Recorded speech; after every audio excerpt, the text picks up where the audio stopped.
seconds, so if you can please take a seat. I would just like to remind you that we're live on YouTube and Facebook, so please do not cross the center aisle, otherwise, well, you'll be live on screen. Thank you.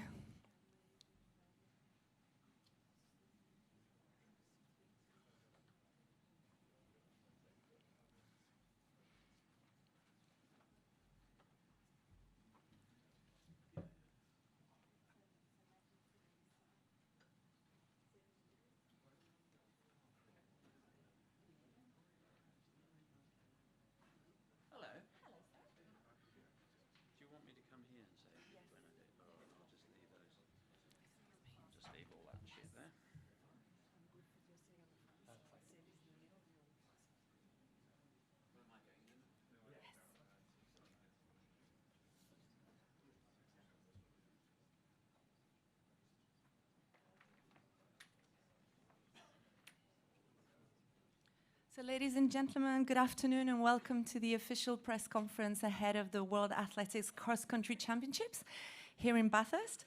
It gives me great pleasure to welcome Seb Coe, World Athletics President, Matt Whitbread, the local organizing committee co-chair, and none other than Paul Turgat, the World Athletics Ambassador for this event. We also have here in the room 4 exceptional talented athletes who will be competing tomorrow, but we'll hear from them in the second half of the press conference. For now, and without further ado, can I ask Seb to come to the lectern and say a few words? And say a few words. Thank you, Seb.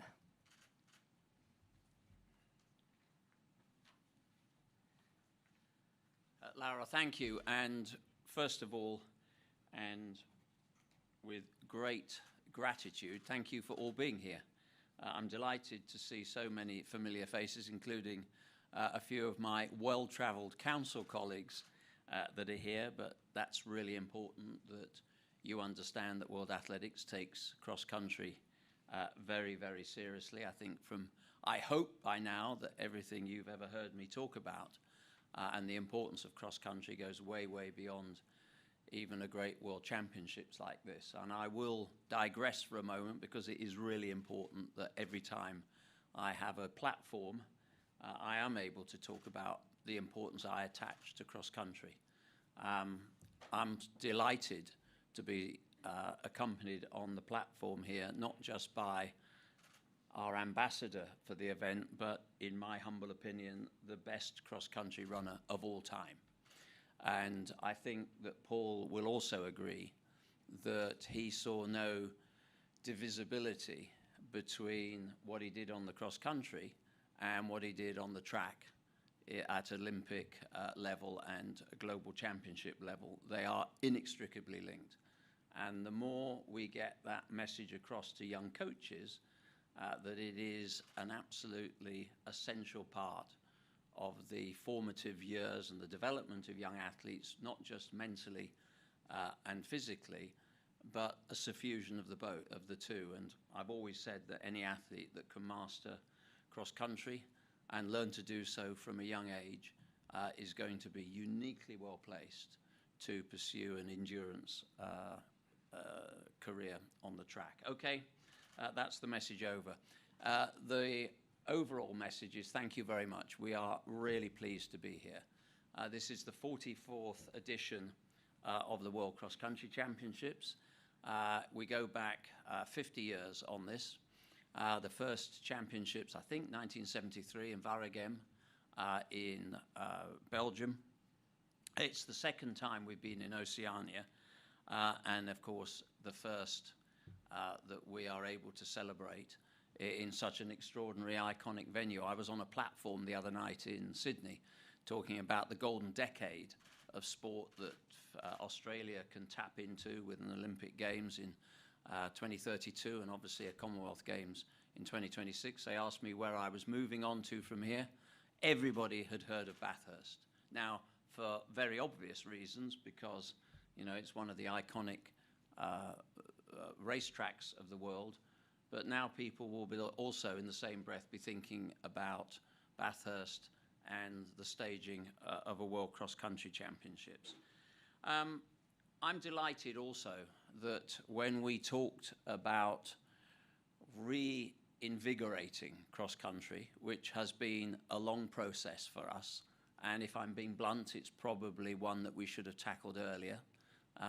Previous administrations, previous regimes probably didn't attach as much importance to cross-country as I do.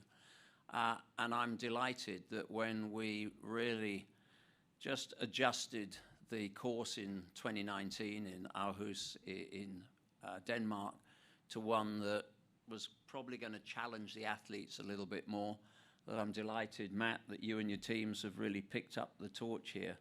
And I think arguably, I was talking to Paul just a few moments ago, this is probably the toughest cross-country course that's ever been served up as a World Championship course. I did run the Cinque Millini, for those of you who probably know that course. That's a weird and wonderful course, but this is very, very special.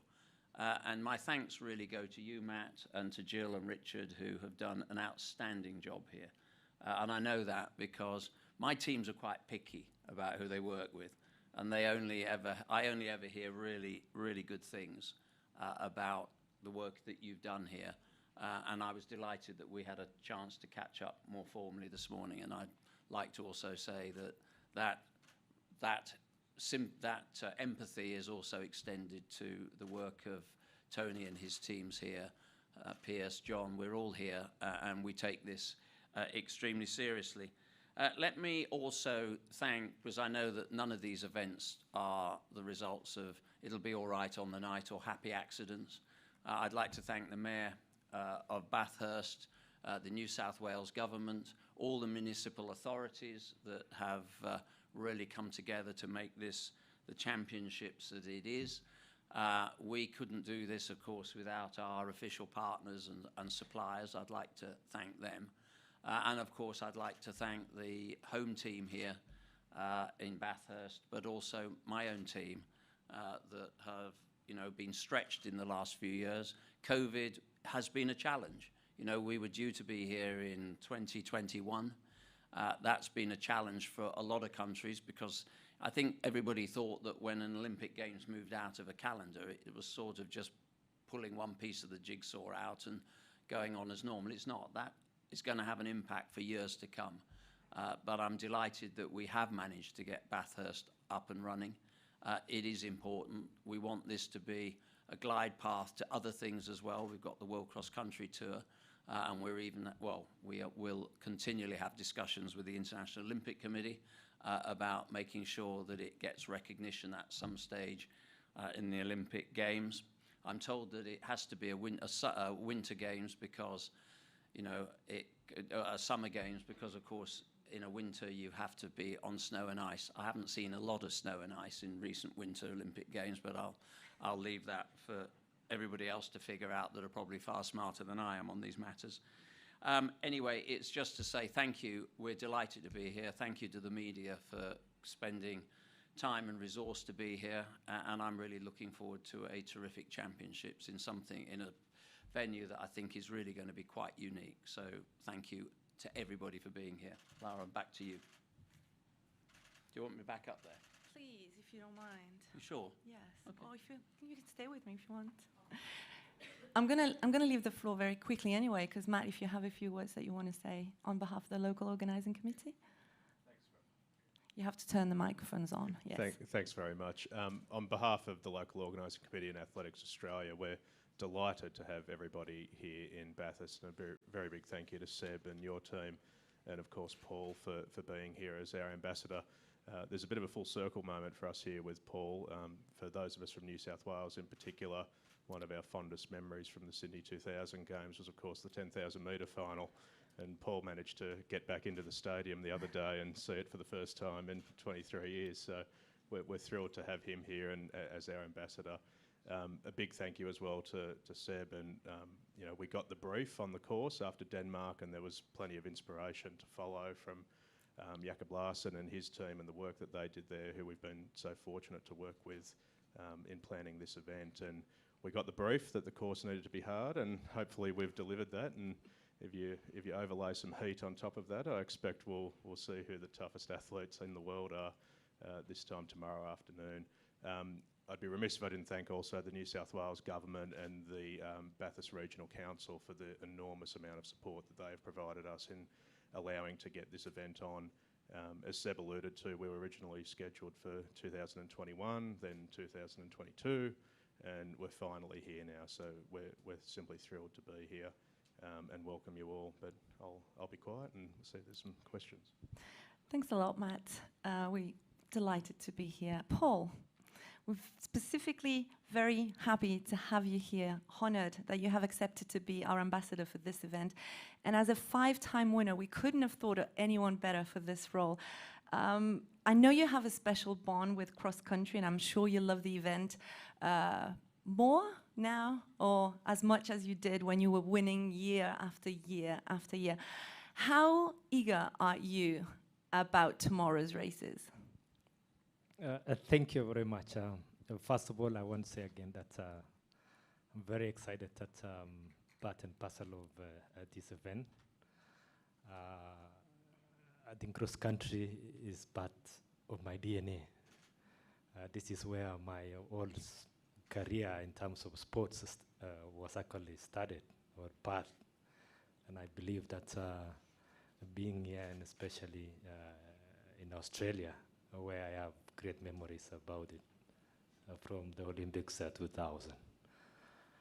As I said again, that cross country is one of the major events which tested endurance of any athlete, be it where you are not only thinking about the athletes that you are competing with, but also you are giving an eye on the terrain and the course that you are battling with. So this is, it makes you even more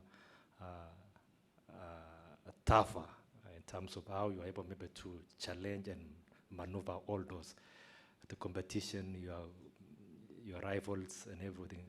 But again, the twists and turns and within the course, which makes everything very unique. As Laura just said, that cross country to me, having won 5 times. My first one was a no-show, which I didn't start in 1992. I went to Boston, culture shock, all those. My body temperatures was going to -12. I come from the tropical side, the other side, and my body went into, but it was my first time. I was still young. But cross country taught me so much. It took me almost 3 years to come back because I was still shocked. But little did I know that immediately when I come back, I know many people thought maybe I just fluked in to make into the national team, flying out of the country for the first time, and I could not make to the start line in Boston, seeing snow first time and all those things. But it taught me first class experience. And since then, everything became an history in my life, in my career, in everything. So I knew now to prepare that as much as you are doing in terms of preparation, especially these athletes, you have to prepare athletes also all the way from when they are still young. And cross country will be, especially if you know how to manage a cross country, then you are able maybe to manage everything else all the way. And that would be the most important thing. So thank you very much. Thanks, Paul. There is a lot of anticipation for each race tomorrow, but I think maybe your heart will be looking specifically at one race, maybe the senior men's race tomorrow, which you will have a particular interest in. I mean, we have Joshua and Geoffrey here, who between the two have won the last 3 editions. What would be your assessment of that specific race tomorrow? I've been here for the last 2 days. This course itself, it is not even about them. It it's about a course. This is a motor racing course, very unique. So I'm encouraging the athletes these athletes that are tomorrow. It is your big day. You'll be paddling about with your colleagues, but also remember the course itself. It is very tough and the weather. So this is where I always say the endurance of an athlete first agility, because it brings all the middle distance to the marathon runners at the same field together. So tomorrow will be one of the best maybe to see with this kind of course. So I'm wishing you all the best. Thanks, Paul. I think now would be a good time to take questions from the floor. So if you have questions from any of the gentlemen here on the panel, please raise your hand and the microphone will be brought to you. Yes, the gentleman in the front here. Thank you. Thank you very much, Mr. President. And Paul, you have spoken about the weather, the course being very tough. It is very hot. Are we going to see these sort of scenarios in the future, whereby cross country is always known to be a winter event, but now we have African sort of weather like what we experienced in Mombasa in 2007.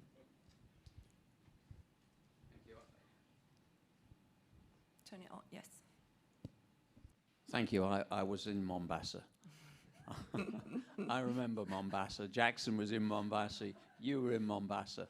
It was, look, to be serious for a moment, it's a really important question, because the fact that we now live in a world that is changing very fast, and climate change is in so many ways impacting on so many things that we do, I think we are going to have to look at the calendar in a very different way in years to come. I can't see how any of this, the immediate challenges are going to be resolved in the foreseeable future. I have a personal view about the tardiness of some of the targets that have been set and the way countries are approaching that. That's for another day. But, we are challenged anywhere we go. If you think, I just use some examples. Just a couple of years ago, John and I, we were at the US track and field Olympic trials a year in advance of Oregon.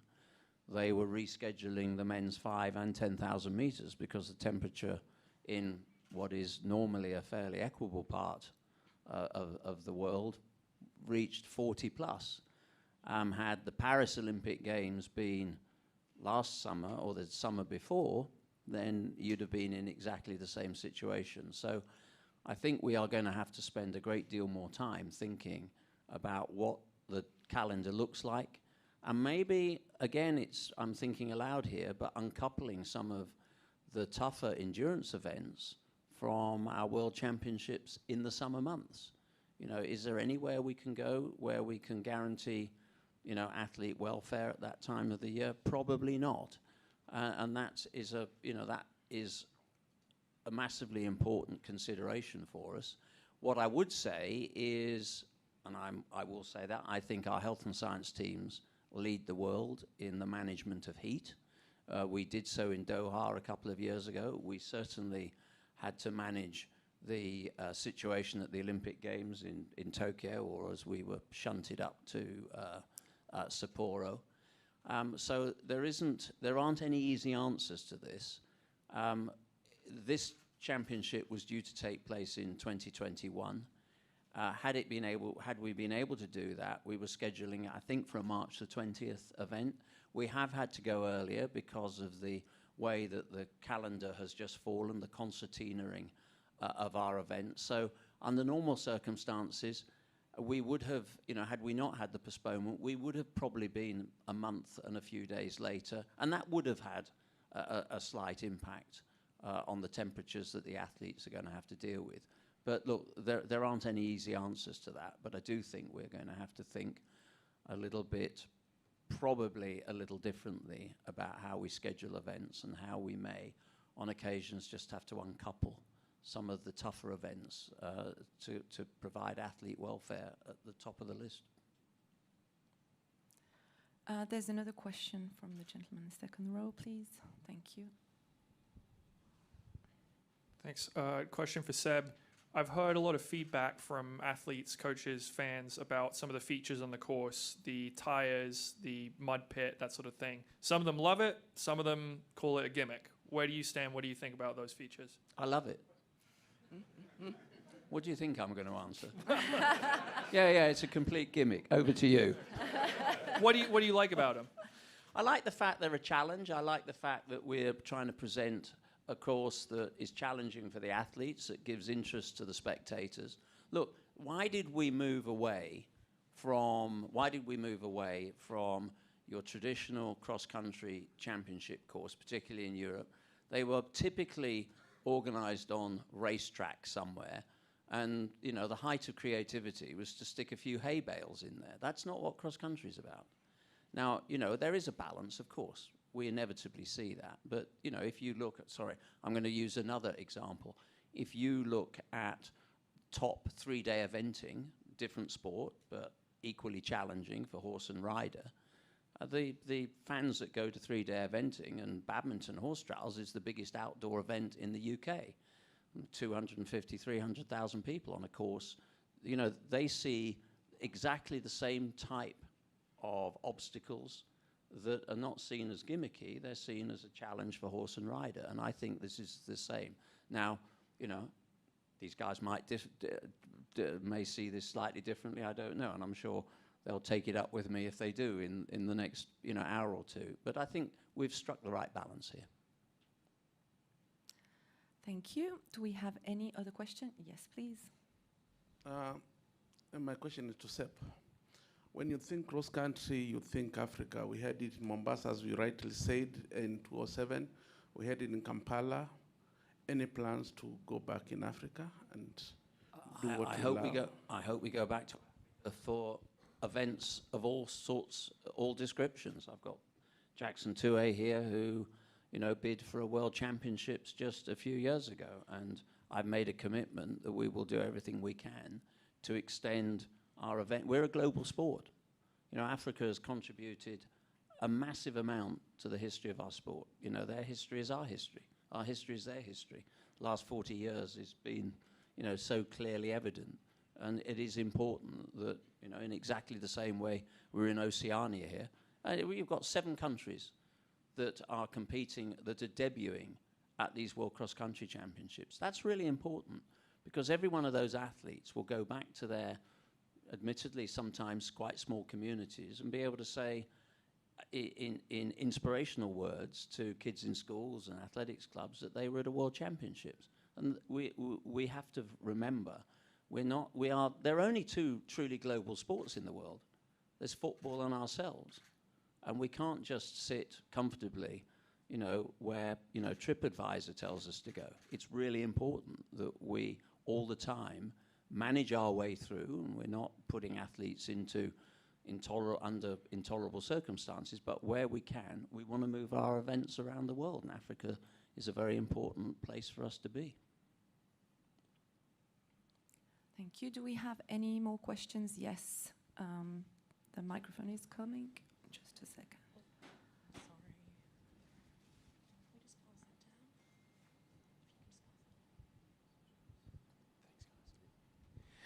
Seb, you mentioned that the course is obviously very unique, and some would say racing on a mountain doesn't get much tougher than that.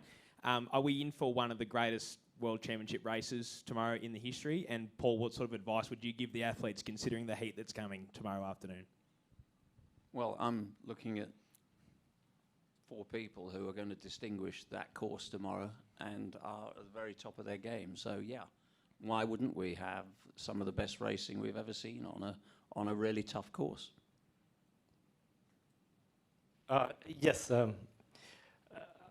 First of all, I want maybe to congratulate also World Athletics for organizing such an event in such a place like this. You see, traditionally, we've been organizing events in the big cities, where there's a lot of mass population live. But this one is very unique to me. Less than 40,000 people live around this place. That's a very unique one. I'm hoping that with this, we are actually changing the narrative that even my own small town in the near future, people would want maybe to see the top sports stars coming and competing. So now it has given me also opportunity maybe to think of bidding from where I'm coming from, so that the whole world can be able maybe to see that. It's not a lot smaller than Eugene, actually. But all said and done, this is a very unique course. As I said again, cross-country should be a cross-country. I remember, I'm happy that when Seb said about Cingomilini, I competed several times in Cingomilini.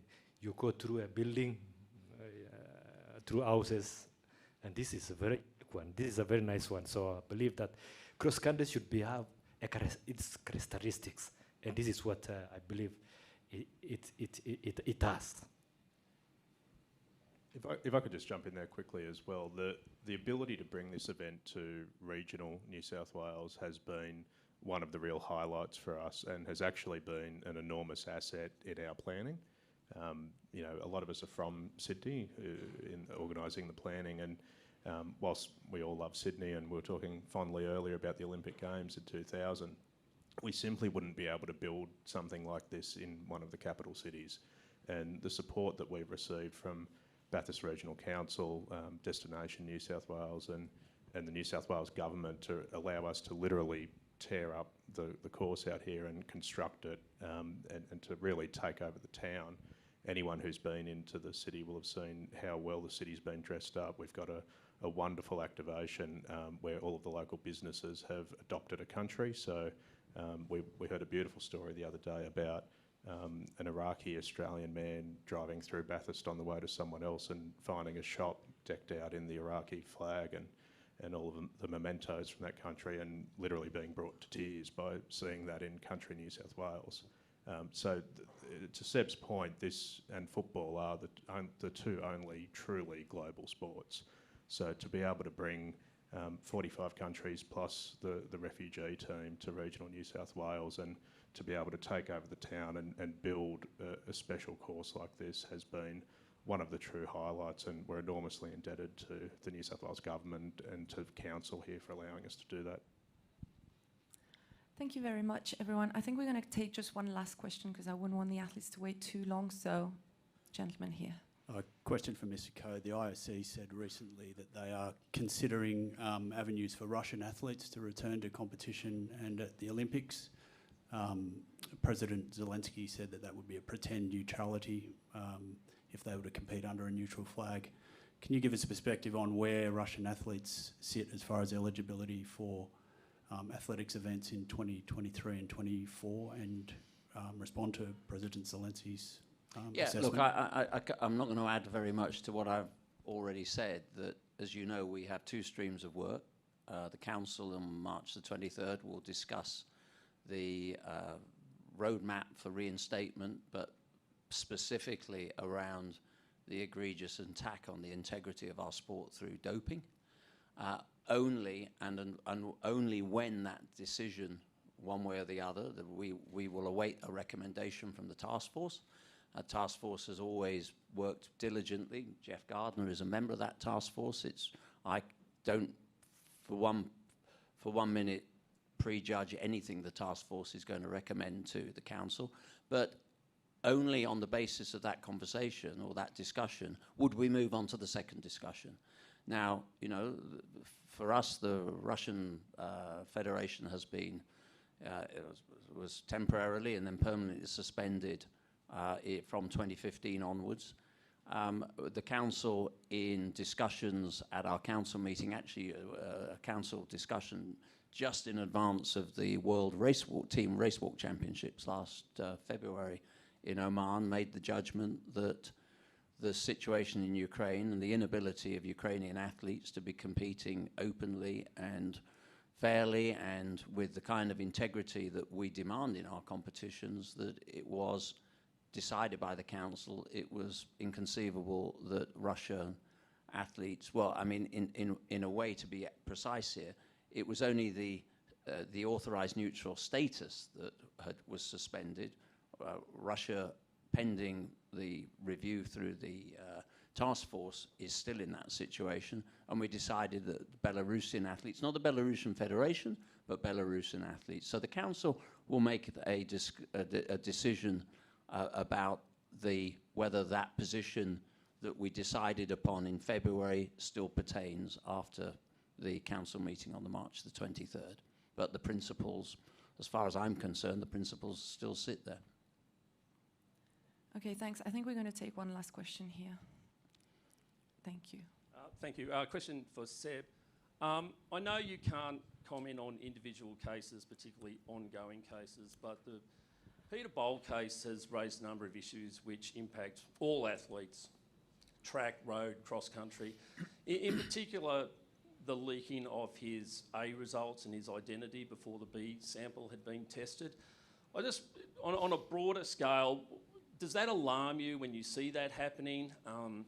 You know, sort of, and what sort of measures need to be taken so that all athletes' identities are protected until the B samples are Well, released? it's a very important concept, clearly. You know, when we created the Athletic Integrity Unit, which has pretty much made independent our testing, you know, you can't ask me for good reason any of those questions, not that I would evade them. I don't know the answers because the Integrity Unit now has jurisdiction over that, and as you know from the way we've treated recent cases, you know, reputation doesn't count for anything, the size of the federation doesn't count for anything. We're very clear, and the Athletic Integrity Unit's done a very good job. And confidentiality, of course, is very important. There are some balances there that the Athletic Integrity Unit does on occasion talk about an A sample simply because of the proximity to a championship and giving it complete clarity. So I can't, as you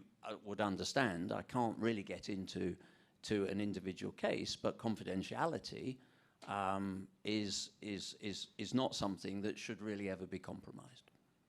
Thanks, everyone. I think we're going to wrap this first part of the press conference. I wouldn't want the athletes to wait too much. So thank you, gentlemen, on the panel. And if you'll give us just a couple of minutes, we'll just reshuffle the stage. Thank you very much.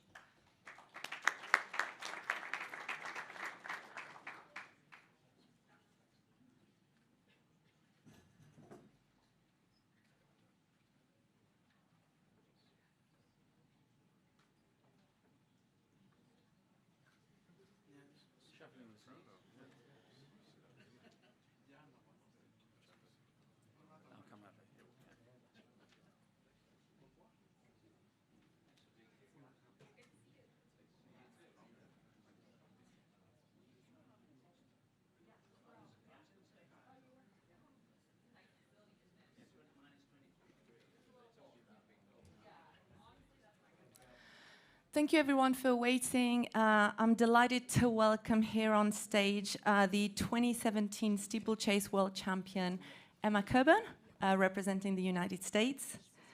Defending champion Joshua Cheptegei of Uganda. A two-time World Cross Country Champion Geoffrey Kamworor of Kenya. And representing Team Australia, Jessica Hall. Thank you so much for being here today.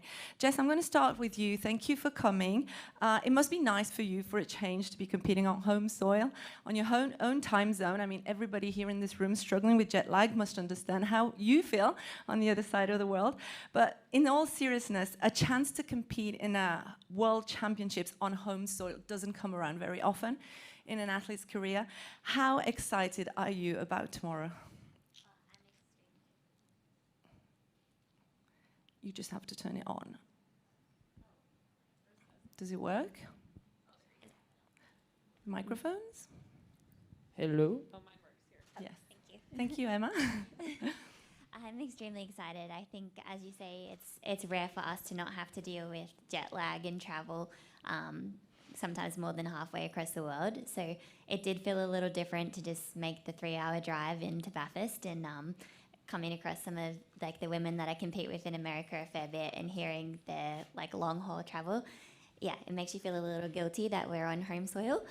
But it's very exciting to get to take this moment to Australia, and it's going to kickstart the next 10 years of we have a Commonwealth Games here in 2026 and then an Olympics here in 2032. So it's a great opportunity to see our sport grow in Australia for the next decade.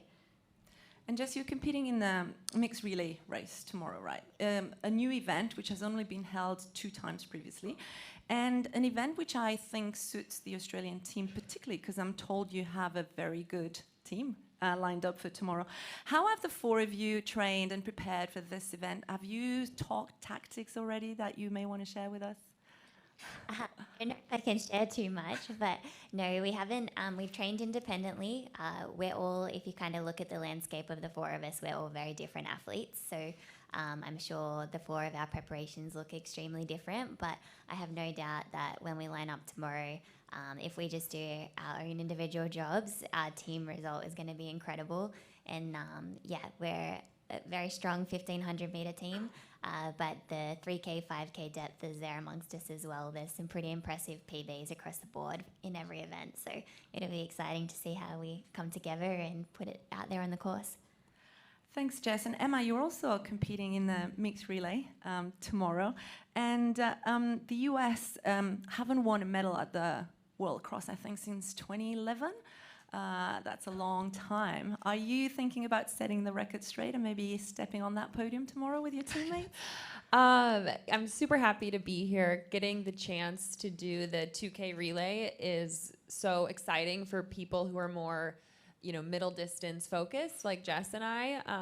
And as a steeplechaser, I, like the challenge of this course. The description from the previous panel is very accurate. It's quite challenging, and so I'm really looking forward to that. And yeah, Team USA, that's the standard of USA track and field, is to go to World Championships and win medals. So we're certainly going to do our best, and I'm really excited that I get to be out there with my teammates and be wearing USA across my chest. I always love those moments. So yeah, we're definitely going to go for it, try our hardest out there, and we'll see if we can conquer the course and come out with some hardware. Obviously, your main event is the steeplechase on the track, and it has been for quite some years now. We all remember your emotional win in London. But does your presence here at World Cross mean that you're kind of shifting plans in your career, or will we see you in Budapest for your, I think, 8th World Champs? I hope so. That my plan is Budapest for sure. So Team USA, it's track and field in the U.S. There's such depth, and so it's never a guarantee if you're going to qualify for the team, but that's certainly my goal, is to be in Budapest in the steeplechase. This is my 9th time representing Team USA at a global championship, and so certainly hope that I'm in Budapest. The steeplechase is my main focus for several years to come. This is a really fun opportunity and something a little different for me that, I'm probably in the second half of my career, but I feel still eager to try new things and mix it up. And this is definitely an opportunity for that, to still challenge my mind and my body in new things. But the steeplechase is my baby. I'll be doing that for a while. Thanks, Emma. If I can now move on to Geoffrey. Geoffrey, thank you for being here. We're extremely happy to see you at World Cross Country. I think this is the 5th time that you compete, and in all 4 previous appearances, well, you won a medal every time you competed, like 3 golds and 1 bronze, I believe. What have you learned? What lessons have you learned from all your previous participation at World Cross Country Championships? Thank you so much. I think, to me, cross country, as Paul Dergata said, also is in my DNA. Because the first title I won, the first major global title I won was from the cross country back in 2011. And that medal really motivated me so much to love the cross country. And that's why I always love to run the cross country. Yeah. And despite your incredible resume at cross-country running, I think there's one thing that you still haven't done is win a gold medal with a team, Kenyan team. Is that something, in the senior races, of course, is that something that you want to try and achieve tomorrow? Yeah, yeah, for sure. We had a nice training, and with the team, we did a fantastic job, and we have to do our best tomorrow and see if we can claim the team title. Yeah. Thank you, Geoffrey. Joshua, you actually won the team title in Aarhus with Uganda. And we have you, Geoffrey, Jacob in the race tomorrow, which is a complete rematch from 4 years ago in Denmark. Are you looking forward to the rematch? Well, thank you, and thank you to everyone here for coming. Like I follow suit with the rest of the other speakers to say that cross country is equally very important, and it's actually, it feels exciting to see that the people who share the podium in Denmark are here back again in this fantastic course. I know it's going to actually build us, and you know, it's going to be a mind blower. It's going to be something that will actually stay in our hearts and our minds for a long time. So I am looking forward to a great event. And as we said, you're the defending champion, but we remember, it's not probably the best of memories for you, but your race in Kampala, Uganda, on home soil, where you struggled in the last lap. Despite that, you went on and won everything that was there out there to win. So how have you recovered from that loss, and how has this shaped your career since? I think realistically, sometimes in life you have to accept what life throws you on the way. You have to accept, and you have to, the best thing you can do is you have to learn from what is actually happening in your life, and you take it positively, and that's how you can be able to gather your pieces of self together and be able to come back strongly and cheer yourself towards a great and amazing career. Like I've said, obviously, I think I'm a better athlete because of 2017. I can proudly say that I'm a better athlete because of that incident. It has taught me a lot of countless lessons with the life, with the career. You have to be patient about some things in life.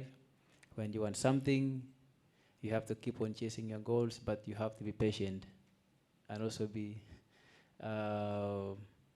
also you have to make, there's a certain point in life where you have to make certain judgments. And if you don't make it, it may be actually, may not work for you. Thank you. Very, very wise word. I understand, Geoffrey and Joshua, that you're friends on and off the track. Is this something that you both enjoy doing? How do you support one another, and how do you switch to competitors mode, like just before the start of the race? Geoffrey? I've known Joshua for for long time ago. I used to train with him back in Cheptegei. That's way back in 2015. And from then, he has been a great friend of mine. And of course, when we are in the competition, he has always been a great challenge to me. So it gives the real meaning of the competition when I'm always competing with him. So it's an honor, always competing with such a great man. Yes. Do you want to add something, Joshua? Yeah, I can say that way back in 2015, I remember just I was from the World Cross Country Championship. I was still a junior. And then my management decided that I go to Cheptegei to train the world-class athletes. That was Eliud and, of course, Geoffrey and the rest of the team. But from that moment, Geoffrey has been, you know, one of the guys guiding me that time when I was still, you know, beginning in my career. And I can say that the sport is better when we always encourage each other. We always cheer on each other. And we have traversed the world and competed in several competitions from World Cross Country, from the Diamond Leagues, from the Olympics, from the World Championships. and all of us, actually, we are different and incredible athletes in our own unique ways. It's unique in a different way, unique in a different way, and when both of us come to the track or are lined up to compete against each other, we spice and give the race a taste, which is unique. And for me, it's an honor to always compete with Geoffrey, and also should be a honor for World Athletics to see that most of the best incredible athletes actually come back to give the sport the honors that it deserves. Thank you. Thank you, guys. Jess, there's been a lot of talk about the course and how hard it's going to be, and there's a few, typically Australian spots like the Bondi Beach, the Boomerang, the Winery. I think you know the course better than anyone. Is there a particular point in the course that you think will make the difference tomorrow? Definitely the hill coming back out of the Billabong. I think it's going to be challenging, and you're just going to kind of get your legs back from that, and you're going to come back up again at the back half of the Winery. So the hills there'll be no mercy on the hills, but I think the whole course itself has come together incredibly, and that's a huge credit to the team that's organised it. When we came out to see what the visualisation was about a month ago, it was hard to sort of see what it was going to take shape as, but now after having seen it yesterday, I'm blown away. It's incredible. So they've delivered, and it's going to be tough running for us all, but I think there's not an easy section on the course. If anyone's got that in their mind, that's not happening. Emma, I think you were a standout cross-country runner back in high school, right? And no? This is no. Oh, there we go. I wish. Yes? This microphone's a little wonky, but I wish that was my life story. But no, I was never that mentally into it because I played volleyball at the same time in the same season in high school. So never tried that hard, I guess. And then in college, I tried, but just wasn't that great at it. So I've always loved the steeplechase, and I've always loved the track. And so definitely, I think I didn't thrive in college in it was more of the distance and probably the mindset, and I was fine, but this distance being 2K I think is really fun, and again the strength, like the muscular strength in the steeplechase in my legs, I think will be beneficial in some of the technical challenging parts of the race. That mud pit, I run through water sometimes. It's just a little less clear water than I'm used to. Emma, your mother sadly passed away last month, and you posted a very, very emotional message on your Instagram handle. I hope you don't mind me talking about this, but the thing that struck me is the promise that you made to her, and I'm sure she'll be there running with you tomorrow. So how much strength do you find in that promise? Yeah, I don't know. Do we have another microphone, please? Zach. Oh, I think you have to not touch that white. Oh, that's yeah, the problem. Got it. Yeah. Okay, got it. Yeah, so my mother recently passed away, and she was in hospice care for 3 weeks, and so there were lots of conversations before she passed about what her wishes for her children were, and mine.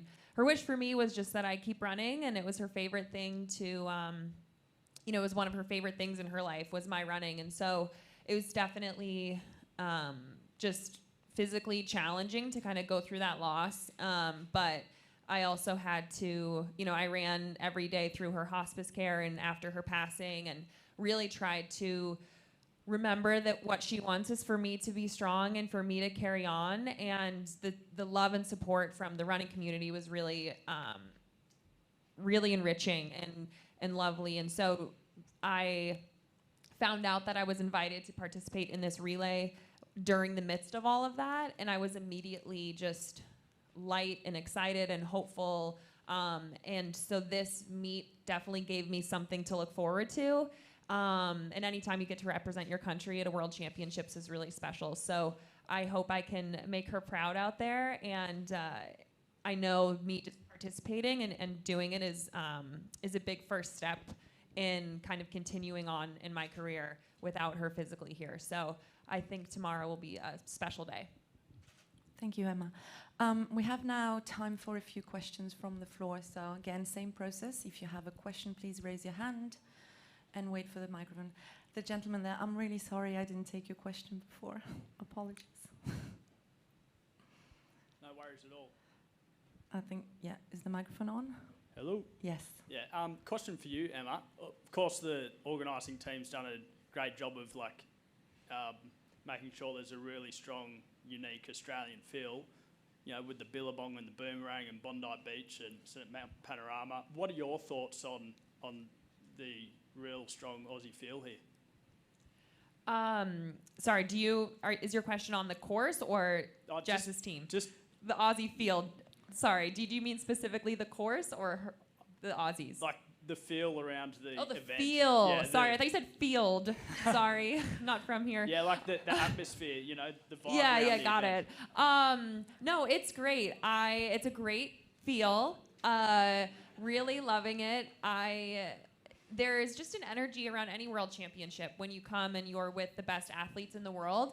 So I'm very excited to see all the racers tomorrow. The course is super challenging. Everyone talked about Denmark being this incredibly challenging course, and this seems like it stepped up from there. So I think it's going to be an adventure, and I think it's going to be a big challenge.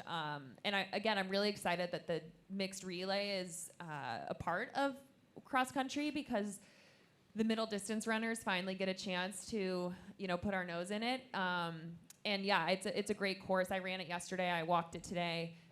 It'll be tough. It's gonna hurt, but that's what we're good at. We're good at running through discomfort. Thank you, Emma. Do we have any other questions from anyone? Yes. Can we have a microphone in the front? Here, please. Thank you.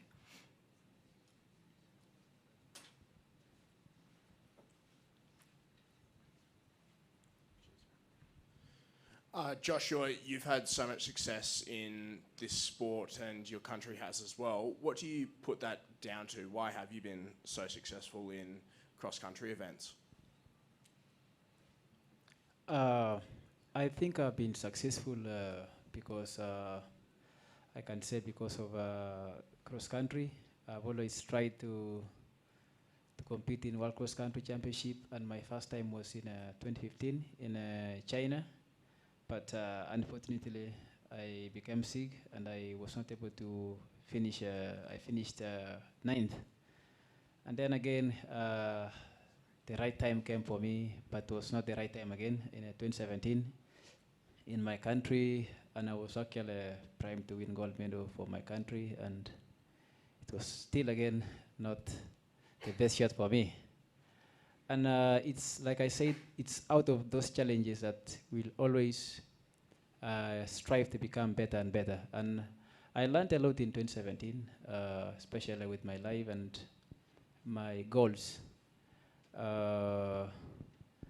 There's a problem with always when someone gets into a problem, there are people who will always go into laughing, talking shit about it, and you can't understand. Because you cannot be me. You don't know what I might have gone through to be in that situation. But it will take someone who actually has a strong mindset, somebody who really wants to focus bigger, more than that. It will take someone always with a positive mindset to overcome challenges. And I can say that the reason as to why I ran the World Cross Country in 2019 was because I still wanted. I had won actually a double gold in the Commonwealth Games. I had won the 2017 World Championship, but still, I still lacked this special medal out of my collection, and I went to the World Cross Country 2019 in Denmark because of that, and it changed the whole story out of that. And you can see that the World Cross Country became my first senior championship gold, and a lot of gold medals I've seen, and a lot of world records. So I can say that, again, without doubt, that we are successful because of the World Cross Country, because it builds it's actually all round. It engages the mindset, the physical demands, and what have you. I was able to learn from the legend when I met him. We traveled together from Nairobi, and I was able to learn from him anyway. So for me, it's a honor to also have people in the sport who have been successful to always be a source of direction to us. And I can say as a country, we are really having so many great guys coming. You can see Jacob Kiplibo, you can see many other youngsters. So because they are following what we are doing, because we followed what the rest and the best of the world did before. Thank you. Thank you, Joshua. We have a question from the gentleman there. Already has a microphone. Firstly, to Geoffrey, being a multiple-time world champion, how do you think this course is going to compare to some that you've raced previously? And then secondly, to Jess, what would it mean to win tomorrow, with the rarity of you competing at home these days?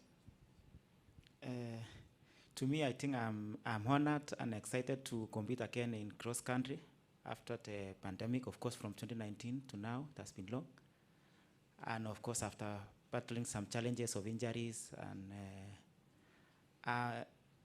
actually 2019, I was looking forward to retain the title, but unfortunately, the course was tough, and there were strong men like Joshua, whom he won that time. And that time, I thought it was my last time to compete across country. But whenever I tried to shift my focus to the road, I found myself back again in cross country, which, as I've said, that it's something which is my DNA. And I had promised myself that I would want to win as many medals as possible in the championships, especially such races like cross country. So of course, as I've come to compete here, I'm looking forward to getting the great result. Yeah. So tomorrow, if we were to get the win out there, it'd be pretty special, obviously, and it'd be it's pretty incredible that it's something that we can talk about going in. Is that, hey, this Aussie team has a chance to win. But I think the most important thing and the most special thing to all of us, the four of us that will race, and these guys can all attest, when you race well, the people you want to share it with are the people that see that every day. And the fact that most of us will have like extended family, extended friends here and present, it's pretty special. And to be able to potentially chasing down a gold medal in the presence of everyone, and then having everyone out on that course cheering for the green and gold, it's pretty special. And it would be quite a remarkable day if we got to hear the national anthem while we're out there tomorrow. Thank you. I think, yeah, the gentleman in the front, and then somebody else. Yeah, two more questions. Thank you.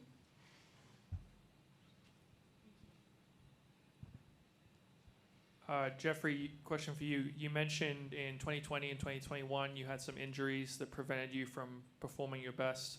Wondering how healthy do you feel right now, and how does your fitness compare to when you won in 2015 and 2017?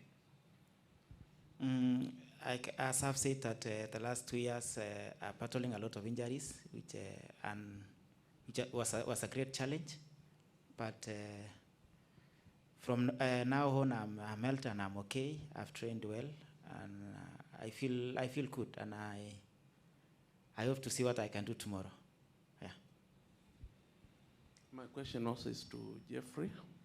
I mean, when we all think that you've shifted to marathon, you come back on track, you come back in cross country. How is this? I mean, how is cross country assisting your career on the road and also on track? And are you still going to compete in Budapest on the track, or you concentrating on the marathon? Thank you.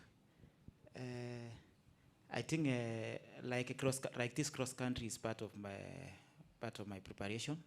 I found it part of preparation towards a marathon, because I'll be running in London Marathon, and this is part of training. It's part of my endurance training and strength training.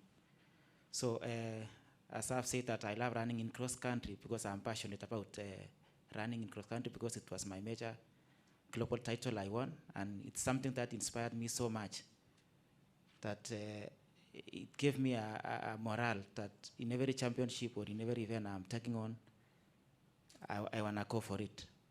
So as I cannot plan for the future about Budapest, but I hope to be in the World Championships. But I don't know about which event, but I hope to be there. We're going to take one last question from Louise. Thank you. Jess, about 20 years ago, you're a little kid in primary school and you kicked off your running career doing cross country. Did you ever think back then that you'd be at a World Championship going for a medal? 20 years ago, that sounds kind of scary to hear about it that way, but you're exactly right. Yeah, that's how, as an Australian kid, that's how you're introduced to cross country. It kind of becomes a part of your school sports days, and we had to go to the cross country carnival in Albion Park across the road from my house, and it was a 2K, you know, so I'm running a 2K cross country as a part of the relay tomorrow, and it never, ever would have crossed my mind. I don't even think I really understood what was out there and what was an opportunity in the future. But so yeah, it's kind of a full circle moment, I guess, when you put it like that, of starting with a little 2K cross country at the Albion Park Showground to a 2K hot lap of the Bathurst course out here tomorrow. So I'm looking forward to it. Well, thank you, Jess. Thank you, Emma, Geoffrey, Joshua. Thank you, everyone, for attending this press conference. We're going to take a group photo and wish all our athletes good luck for tomorrow.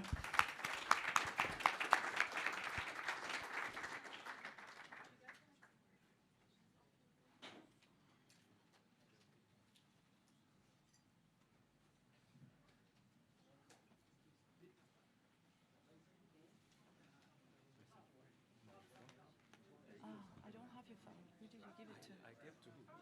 Oh, the lady. Ah, yes.